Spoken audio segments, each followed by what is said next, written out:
Hydrogen bomb फोड़ने वाले थे, फुलझड़ी से काम चलाना पड़ा, वो भी फुस हो गई। क्या हो गया?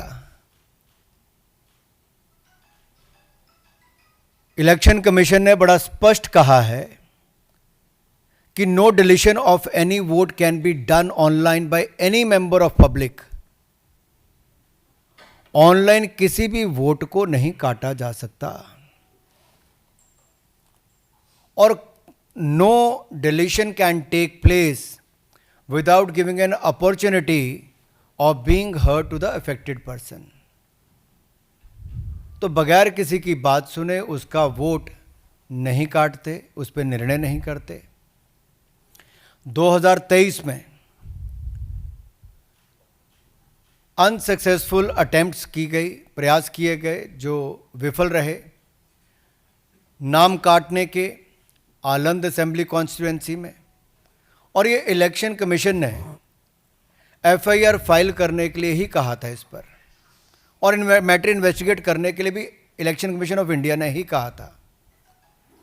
इलेक्शन कमीशन ने मोबाइल नंबर पहले ही उपलब्ध करवा दिए हैं, आईपी एड्रेस अगर दे दिए हैं, अगर मोबाइल नंबर दे दिए, आईपी एड्रेस दे दिए, तो कांग्रेस शासित राज्य की कर्नाटक की सीआईडी ने अब तक क्या किया? और मैं एक ध्यान आपके माध्यम से देश की जनता को बताना चाहता हूं। रिकॉर्ड्स के अनुसार आलंद विधानसभा क्षेत्र ये कांग्रेस के ही कैंडिडेट ने जीती थी 2023 में 10,348 मतों से। तो क्या श्रीमान राहुल गांधी जी, कांग्रेस ने वोट चोरी करके सीट जीती थी? एक बात आज जो राहुल जी ने बातों में मान ली और अपने जवाब में कहा, वो कहते कहते हाइड्रोजन बम एक तरह से फोड़ गए अपने ऊपर ही। वो कहते मैं लोकतंत्र बचाने नहीं आया, राहुल जी कहते हैं। लोकतंत्र को बर्बाद करने की तैयारी है क्या?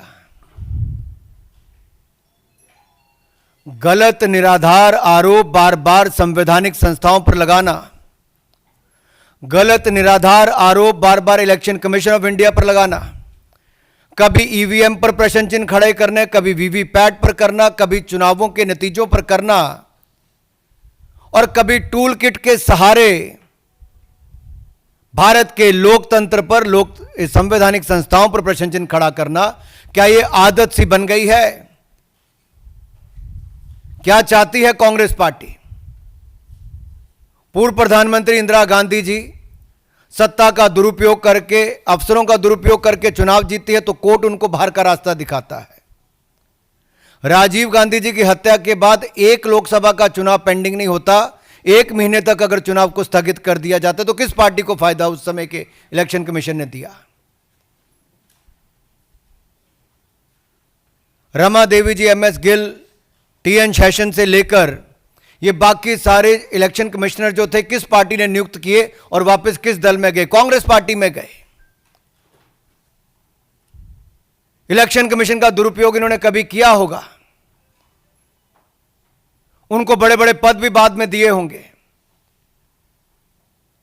लेकिन अगर निष्पक्षता के साथ भारत का इलेक्शन कमीशन काम कर रहा है तो बार बार राहुल गांधी जी का प्रयास है कि लोकतंत्र पर प्रहार किया जाए, भारत के लोकतंत्र को कमजोर किया जाए, जनता को गुमराह किया जाए, और जिस तरह से बांग्लादेश नेपाल में स्थिति बनती है वैसे झूठ बोल बोल के वहां पे स्थिति पैदा कर दो देश में।